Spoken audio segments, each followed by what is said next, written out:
The new tweaks that they've got to the offense will give him some opportunities to score, where he's got a step on the defender and is in a better position to score. And it has been effective for him so far in this game. Once you come out with that kind of production, teams notice, and you start to get doubled. Laid up and missed by Nigon, but he'll go to the free throw line. Ogede started to get all that attention, and let's say he'd be double teamed. He didn't really understand that, you know what, it's okay in that situation, pass out of the double team. He was trying to force too much out there, and the message to Ogede is just play. Yeah, just relax, don't think about things, and let the offense come to you. And he likes moving around a little bit more in this 4-out, 1-in post game. That last foul, by the way, on Jackson Emery, that was his second. And with a second personal foul, he'll go to the bench, and Jimmer Fredette will come into the game for BYU in his place. Emery and Tavaneri both with 2 fouls. And there's Ogede. Strong offensive rebound off the glass.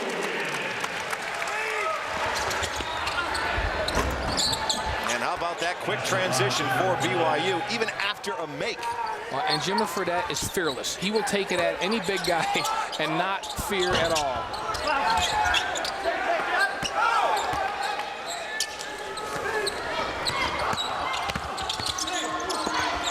Kamar, nice pass out of the double to Miles.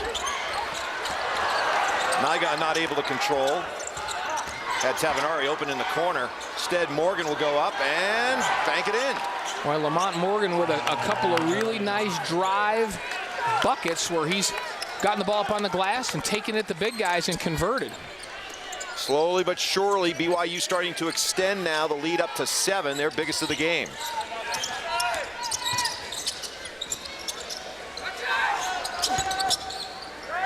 Good matchup, Ogede against Miles.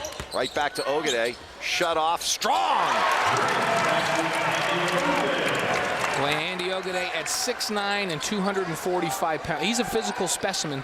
And if he catches the ball in a spot where he's comfortable, he's going to be tough to stop because he's got good quickness and great physical strength. Kamard going up against the poor man Kamard. And it's Nigon who draws the charge. And that's the second personal for Lee Kamard. And take a look at Nigon. We talk about you got to be crafty. And Lee Kamard, he lowers that left shoulder a little bit. I think if that contact happens and Nigon takes a fall, without the lowering of the shoulder, it probably goes defense. But because he lowered that left shoulder, it goes the offensive way. Didn't hurt that Nigon sold it a little bit. Oh, he sold it well. He sold it well. Fredette almost ending up in our laps again. He's zeroed in on our monitors. Yes, and he took mine out. He got mine, and now he's going to come and get yours with the ball.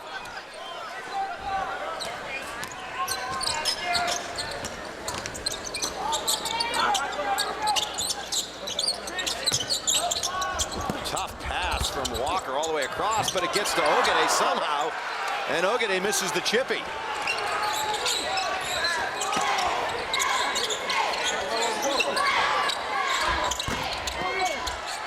Long rebound. Here's Fredette. And do you see how quickly that ball just moved from Tavernari to Morgan and then over to Fredette? Tough fadeaway for Fredette. Here comes Gardner. BYU back. 5 minutes left. And we're tracking the score because CSU trying to get BYU to play more of a half court. The feeling is if they can keep them under 40 for the first half, that would have to be considered a bit of a win defensively for the Rams. Nigon dialing up from 3. Started to go down, came back up. Boy, Morgan really loves to push, doesn't he? Constantly attacking. Fredette lays it up and in and draws the foul. And the crowd does not like that. They thought he may have thrown out that arm. Well, and they were moving, and I'll tell you, I wasn't watching the contact so much. And take a look. There was contact there, and Walker was moving. The thing that I watched and that I'm impressed with when I watch Jimmer Fredette play is he just knows how to get the ball up on the glass. He knows how to take contact. He is so strong that he gets the ball up, and he has multiple chances in every game for three-point plays.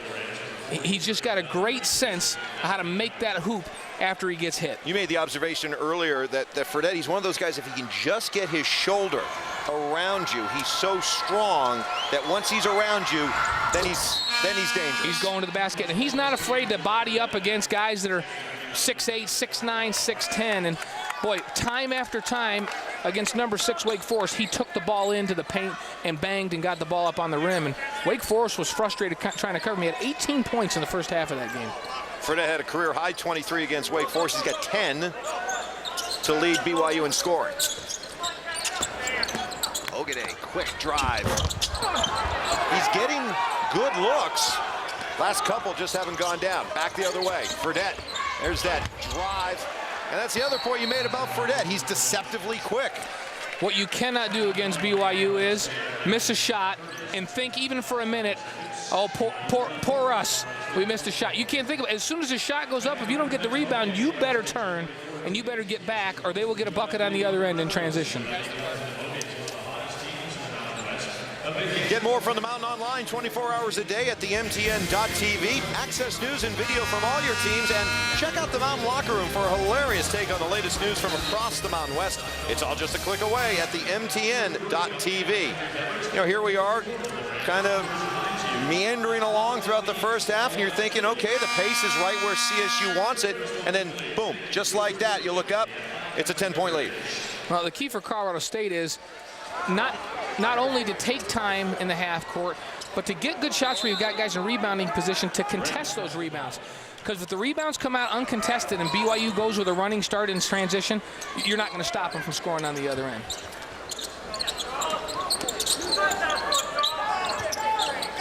If you're just joining us, CSU tweaking their offense, going away from the more motion offense to more of a conventional structured offense, trying to find a little bit more continuity, not there with the turnover. CSU trying to stay close, but no answers right now for Jimmer Fredette, leading the Cougars with a dozen. BYU versus Utah, the Deseret First duel, the biggest game of the year. But that's not what this crowd is cheering about.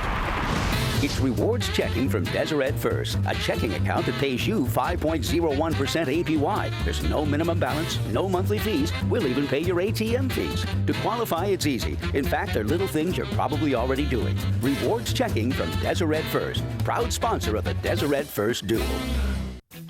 The Mountain West Conference online store is the place to get all of your officially licensed MWC Championship gear and team apparel. The Mountain West Conference online store is where MWC fans get everything they need.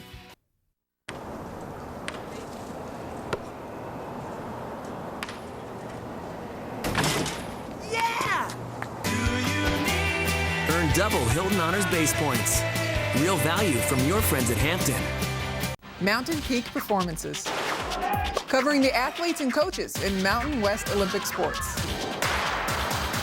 Highlighting the teams. Colorado State is going to the NCAA tournament. Men's tennis champions, the Rebels of UNLV. And the talent. And there's a shot. Goodbye. Wow, that was crushed. At the top of their game from across the conference. Mountain Peak Performances. Wednesday at 5 on the Mountain. You get ready to play BYU, you obsess over Lee Kermard and Jonathan Tavanari. You could easily forget about Jimmer Fredette. Well, he has really picked his game up this season in his second year with the Cougars. And what's so tough about Jimmer Fredette is if you play off of him, he'll just shoot it over the top of you. He's got tremendous range and can knock down the deep ball, but he's so physical and getting to the rim and being creative and making shots and drawing fouls. He'll put it up and get three-point plays all afternoon. He's been very, very good for BYU in this one early. Fredette, 12 points in 12 minutes of play. And BYU with that 10-point lead. In Colorado State, we see him come out of the timeout, and now they're in a zone. And that's going to take away perhaps some of the ability to get to the rim, although Fredette gets to the middle of the paint for a floater on that one. Marcus Walker has been held in check, just 5 for the Rams.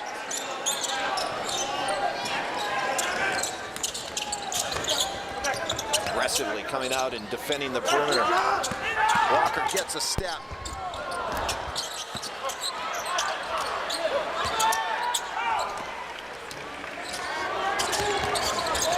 Morgan all the way, lays it up and in. Lamont Morgan with 6. You've got to get back in transition, but the first guy back has got to take the ball. You have to stop the basketball. Guys went back and scattered. They didn't communicate, and nobody stopped the ball on that one. And Morgan goes all the way to the basket.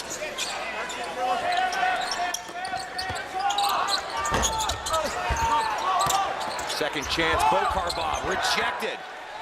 Back comes Fredette. CSU back, but running the floor well is McGregor. And there will be a loose ball foul called against BYU. That'll be against Noah Hartsock. And we'll go back the other way to shoot free throws as CSU in the double bonus. Noah Hartsock coming off the bench, a 6'8". He's just a freshman from Bartlesville, Oklahoma. Committed to the Cougars before he left after high school on an LDS church mission, and just returned this offseason to the program. He was a prolific scorer in high school. 27.6 a game. Mame Bokarbaugh is at the free throw line. Did not play the last 5 games, but during the course of practice has been working harder and has earned his way back into the rotation. That's a good way to put it. Tim Miles said he needed to bit by bit earn his way back on the floor, and they need him to be effective. At 6'9", he's another big body that they can get back in there. Played last season as a sophomore at the College of Southern Idaho. And they need him because Dan Vanderveeren, one of their real big bodies off the bench, he's out of this game with a bulging disc in his back. Yeah, we talked to Dan before the game, very disappointed that his back's not responding faster and trying to rest up and get better. Let's watch this free throw form out of Bokarbaugh. High on the knees. Well, for 46, not bad. For 46%, that wasn't too bad. Well, when I asked Tim Miles, describe him, tell me what, a couple of words to describe him, and he said raw talent. Very raw talent. Athletic big guy. That his basketball skills will continue to improve. From Dakar, Senegal, and the lead back to 10. Fredette may have got away with a walk. And Morgan rallying home the 3. Crowd again not happy with the officiating. Knocked away by Fredette. 1 on 3, blocked by Nygon. But it comes right back to Abuo.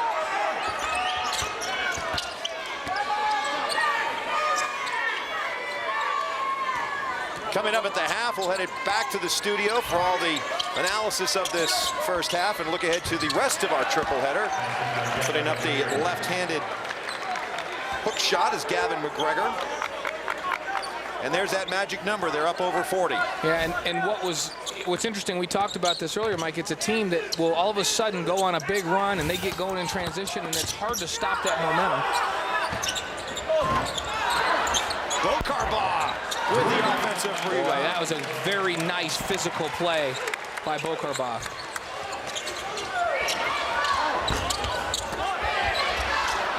Abuo, 3. Abuo was the Utah 3A Player of the Year, played at Logan High School, and then went off and played at prep school at Brewster Academy back east. He's a guy that has a beautiful stroke from the outside. I don't think there's a guy on this Cougar team, maybe McGregor, that you wouldn't trust to shoot a 3. Really hounding Walker. And here they come again, 4 on 1. And Abuo finishes it off. That's just too easy.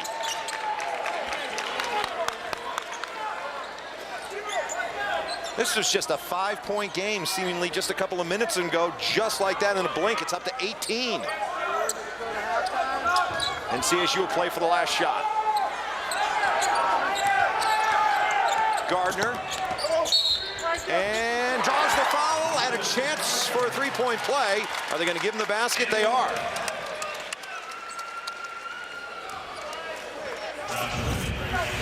Well, and a good aggressive move. You see him split the defense, and I love the way he shielded the basketball with his body, took the contact, and he had enough presence, enough coordination to get that ball up on the glass. You notice that little side spin? Yeah, put a little English on it. Beautiful finish that time. CSU will have some momentum, at least, to go into the halftime break here. Although they missed a chance for a 3.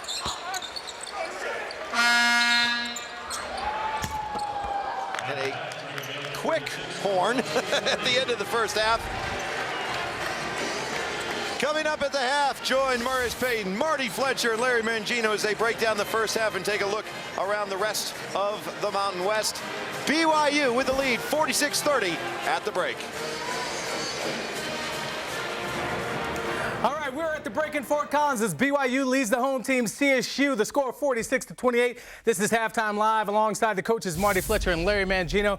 I am Marius Payton. We talked about the backcourt battle in pregame live. And, Coach, is it panning out as you would have expected? Well, Jammer Fredette had a big half. He is really on a roll. I'm calling him the next Danny Ainge. Larry laughed at me, but this guy can really play because he can put it on the floor. He has that power dribble, low. He's quicker than you think. There you have Marcus Walker, who came off the bench, provided a big-time spark.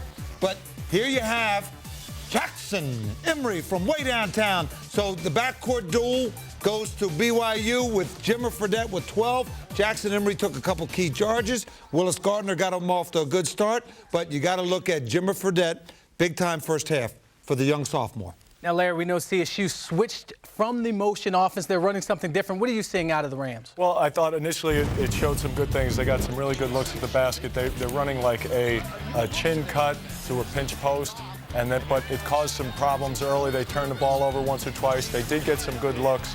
But what happens is when you put a new offense in, you're going to get some good opportunities early because the other team is not prepared. As the game wears on, BYU adjusted, and they were able to jam up some of their good looks at the basket. So basically, we're looking at a chin cut, a couple of shuffle cuts off the side, and then what we call a pinch post. The center is isolated at the elbow, and then the guard has the option of dribbling off with a pick and roll or handing, getting a handoff and going to the basket. So initially there were some good pieces, but as the game wore on, it was BYU was able to adjust defensively and pretty much take out CSU offensively. Yeah, Coach Rose is not a great coach for nothing. I mean, this guy made the adjustment, started trapping the ball screen, started doubling the handoff. It took CSU out of that rhythm that they had early on. So you got to give credit to BYU for making the adjustment defensively and not waiting to halftime. They made it with about 10 minutes to go in the first half. And they extended that lead. Let's talk about BYU offensively. Early in the game, they got a lot of easy buckets. They did. They got some easy looks at the basket at different times. You know, they run some pretty good stuff themselves. They've run the same things over and over. Here we see great curl off the screen coming down wide open. And then what happened, a couple times they had some silly turnovers against a minimal press by CSU, and it caused a couple problems. I'm sure Coach Rose will address it. And one of the problems BYU had early scoring the ball was they were not rebounding and stopping them quite as much, so they didn't get it out enough. But once they establish themselves, rebound the ball, getting the ball out in the open floor, that's going to create the opportunities. That's where BYU is at their best. And again, not to bring up Trent Placid again, but if you don't have that good scoring center in the middle, then you have to depend on going up and down the court, rebound the ball, stopping the other team, and getting easy looks in transition. They have 4 super guards. Coach talked about the guards, 2 good wing players. So the talent is there. They just got to get up and down the floor, and they're doing it right now. Marty, Coach Tim Miles talked about Ogade getting adjusted to the double team. How does CSU look inside in the first half? Well, they did a very fine job on offensive glass work. Franklin and Ogade both penetrated, got to the foul line, but then BYU changed their defense and ran them out of it. But look at the big guy. Andy Ogade was very effective in the first half. He went inside, he banged the boards. Look at the quickness, 6'9", kissed it off the glass. He kept CSU in the game for the first 12 minutes, but then BYU just took over after that point. Did it surprise you how quickly BYU extended their lead? Well, when you miss shots, and Colorado State started missing shots, BYU, one of the best transition teams in the country, they make you pay for bad shots. They make you pay for quick shots. CSU started taking a couple quick shots. BYU, they say, we'll make you pay, and they did. All right, time for a quick break out here on the show, and when we get back, we'll preview the late games on the network. Conference play is beginning, and the coach is getting excited. You excited? Oh, I got goosebumps. Come on now, Marius. My man, stay tuned, everybody. Really quick. I don't know about that. I think I'm getting something off the everyday value menu. Yeah, me too, man. Everything's only $1. It's like $1's not $1. You can almost rename the dollar. Look at, like, this $1's not $1. Okay. It's chicken strip sandwich, or this $1 is junior deluxe burger, or this is like junior sundae, or this is little teacher. All right, this is annoying. You're stealing all of my money. The new everyday value menu at Sonic. Got a buck? Then drive in for a variety of great food like a junior deluxe burger, or grab a chicken strip sandwich for just $1. Sonic's new everyday value menu. All this for $1 each. You put your foot down and it just goes. It's kind of saying, "Rrr." The Hemi did it. I love it. It's awesome. Yeah! That Hemi hits hard. Bam! Boom! Truck just kicked into gear. I completely forgot I was pulling a trailer. Handles amazing. It was a smooth ride. Fantastic. Go. That's how we roll.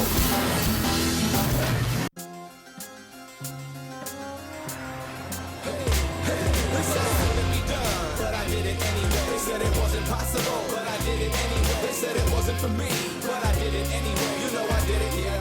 Yes, I did it anyway. They said it couldn't be done, but I did it anyway. They said it wasn't possible, but I did it anyway. They said it wasn't for me, but I did it anyway. You know I did it, yeah. Yes, I did it anyway.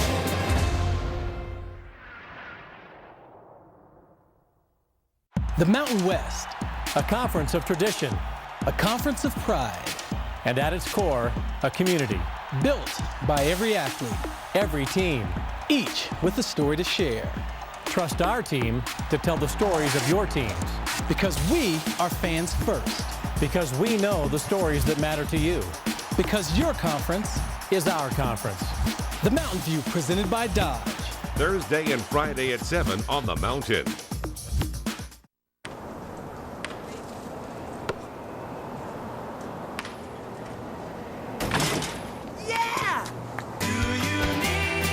Double Hilton Honors base points. Real value from your friends at Hampton. On Campus Cam, the show that lets students sound off on the top stories in college sports. Join student reporters from across the Mountain West as they debate the headlines from the conference and beyond. On Campus Cam, Tuesday at 4 on the Mountain. We're at the breaking game. One of our Mountain triple header. BYU leads CSU by a score of 46-30. Here's a look at the rest of today's schedule. Post-game live, we'll follow this game. Then at 3:30, it's UNLV and TCU.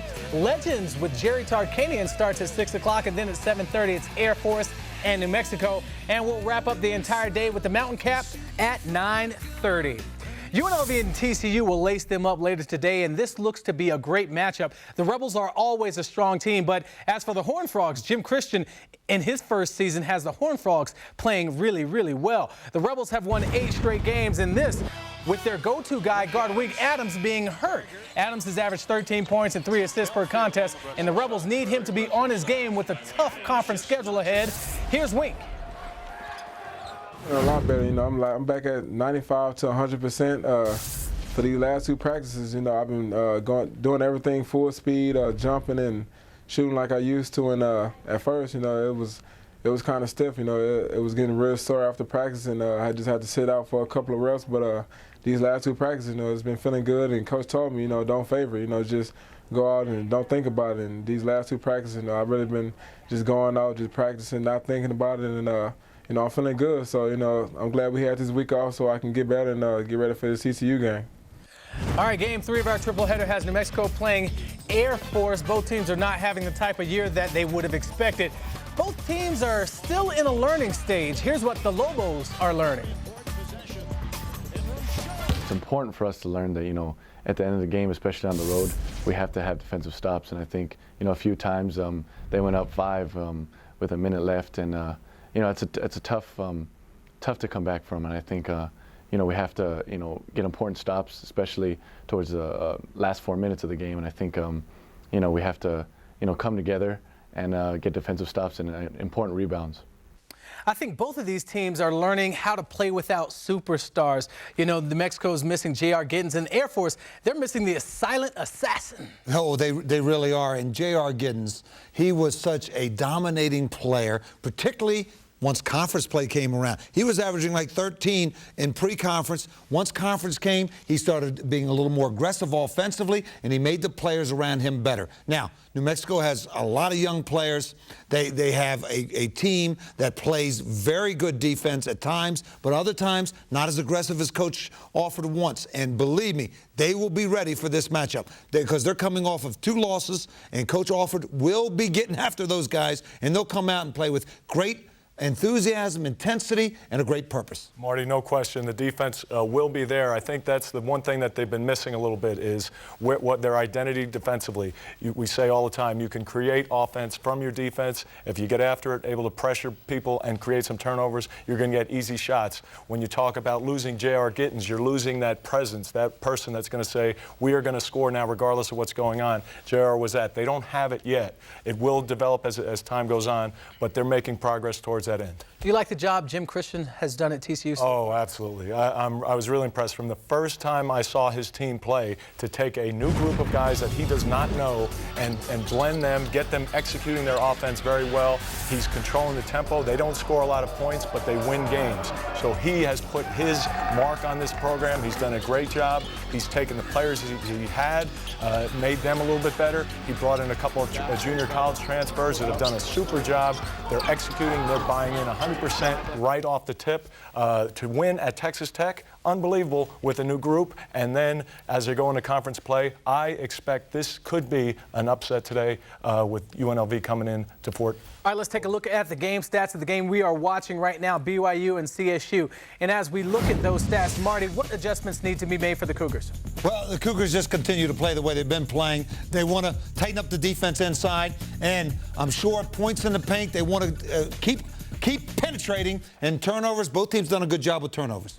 Colorado State's got to make some trades. They got to bring some players in. They got to make some deals, put some guys on waivers, and start over. All right, that'll do it for Halftime Live. For the coaches Marty Fletcher and Larry Mangino, I'm Marius Payton. After the break is back out to Fort Collins for the second half. Enjoy, everybody.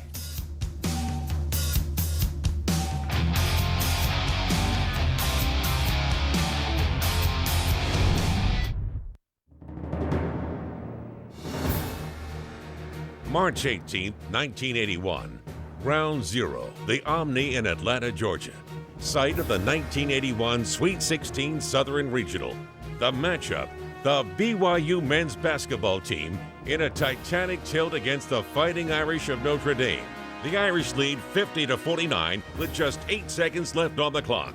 Off the inbounds pass, the never say die Danny Ainge dribbles untouched coast to coast and somehow manages to put the ball up and over the outstretched fingertips of center Orlando Woolridge. Before a still stunned crowd and Notre Dame team looking on in disbelief, time expires and the Cougars win a 51-50 thriller to advance into the Elite Eight. This has been a moment in BYU history.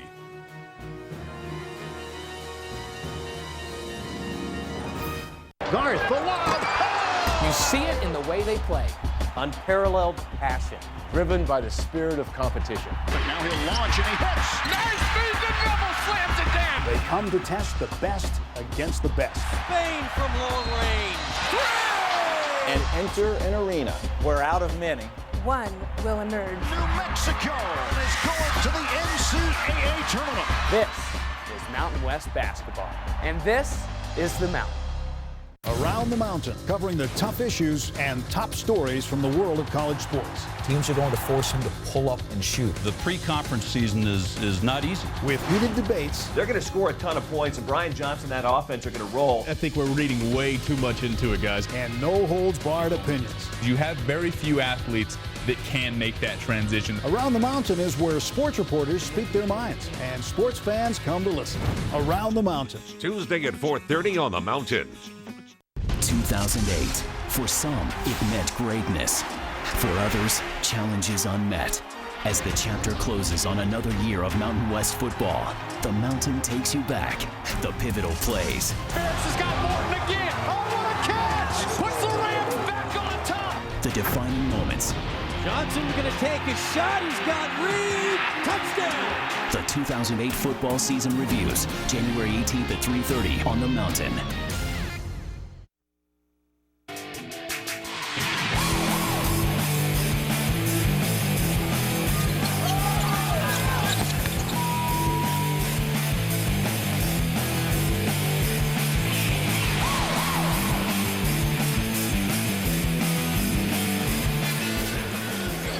Welcome back to Moby Arena. Halftime. BYU with a 17-6 run over the last 5 minutes to build that big lead. Mike Evans along with Blaine Fowler. And you look at that first half for BYU, they only got 9 points combined from Lee Camard and Jonathan Tavenari. Jimmer Fredette really picked up the slack. Well, and he's been really good for him in the last several games. He's a fearless young player, just a sophomore. And what we saw to Jimmer Fredette was the ability to shoot the ball deep. He can take you off the dribble. He can hit the three. And a fearless attitude about going to the rim, getting up and down the floor, playing extremely well. And here against Marcus Walker, getting the harm, getting the foul, and putting it in the basket for a three-point play. Fredette was awesome in that first half. Let's revisit our Dodge keys to the game. Well, we're going to give him a pass or a fail. Find the shooters, 3 points, 0 for 8. I give him a pass on that one, and 1 and out. 7 our offensive boards for Colorado. I'd say they didn't do what they wanted to do there. And then for Colorado State, slow down showtime. They failed. Fast break points, 10. And then forced to defend. They wanted to keep that score down a little bit. BYU with 46 in the first half. Much too much. And so Colorado State got to get it going, slow this game down a little bit, force BYU to defend, and then they've got to get back themselves and defend transition. Not the way to start with a turnover. Here comes Tavenari behind the back to Miles, who misses the dunk.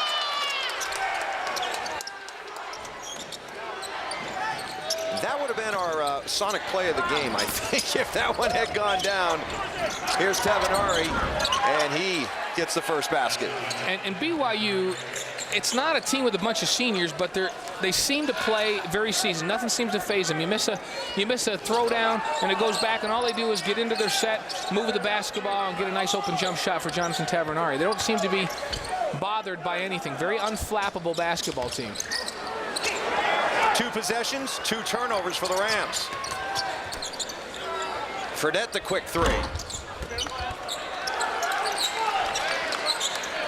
What did you see from CSU in that first half, Blaine, as far as adjusting to this new look on offense, getting away from the motion, getting to more of a structured offense? Well, early in the game, they got some great looks where they got passes into cutters off of that high post, a couple of feeds into the post, and a play that goes to the wing, and the high post cut down. So they had some good plays, and as BYU started to adjust a little bit to the cuts in the offense, it slowed it down a little bit. But they don't look uncomfortable in this new offense. Their problems have been in defending this transition stuff. Emery for 3. And for BYU, it's like a feeding frenzy with this guy, with this team. You and I were talking, Mike, at halftime that the game seemed like it was very much in hand for Colorado State, that they were there and they were going to stay close. And 3 minutes later, there's a huge lead. BYU just scores, and it's like a feeding frenzy. Good work by Ogade, blocked by Miles. Camard with a quiet first half, 7 points. Emery double clutches. Camard looked like he may have got fouled. And a fresh shot clock. And there's 2 second chance opportunities here early in the second half for BYU. Colorado State has got a defensive rebound the basketball.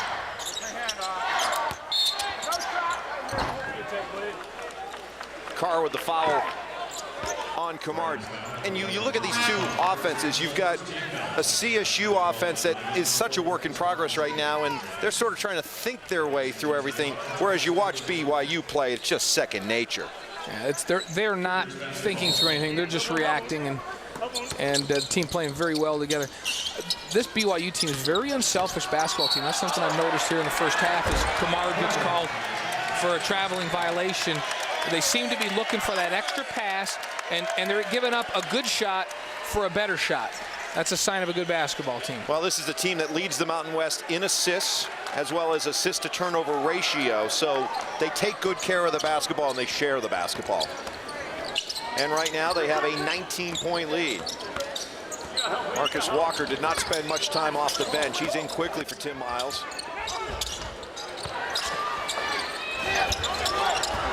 Partially deflected. And it'll stay with BYU.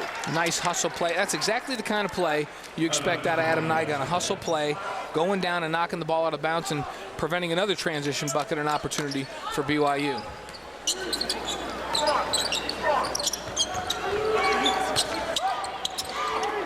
Good pass underneath the Kamard. And we talk about BYU right now. That was a 4 out, so 4 guys spread around 1 post player and Chris Miles. And BYU with their cuts and screens, they understand exactly where to go and who's going to be open in that offense. Walker tried to get something going, drains the mid-range jumper. Marcus Walker so quick to get a shot off of the dribble. Miles off the pretty feed from Fredette. And Tim Miles, desperately trying to stop the BYU onslaught, calls a quick timeout. Just 3.5 minutes in, BYU just keeps coming.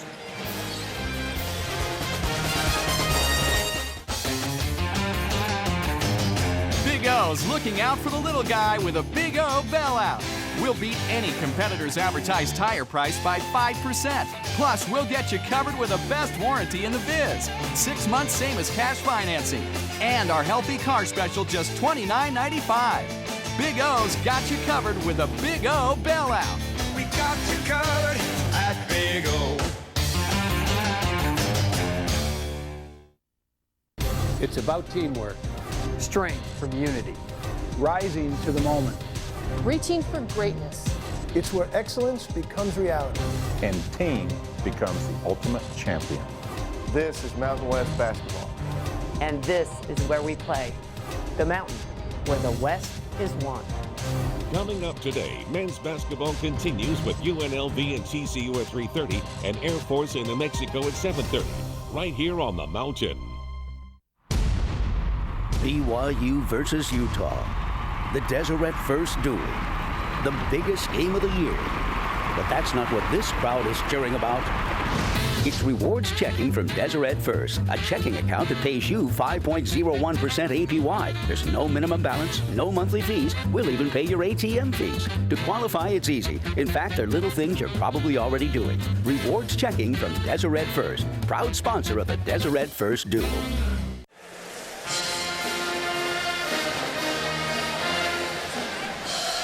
What a weapon for BYU when you have a 6'11" big man who can pass like Chris Miles. Yeah, they give him the ball in the high post, and watch the screen right here. Jonathan Tavernari is going to set the screen.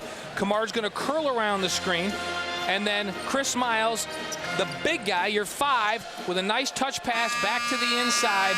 You can take your 5-man out on the top of the key, and he can get the basketball to your cutters. Boy, what a weapon that is offensively. Kind of like a quarterback being able to look over the defense, 6'11". And again, just another example how comfortable BYU is in that offense. CSU not comfortable.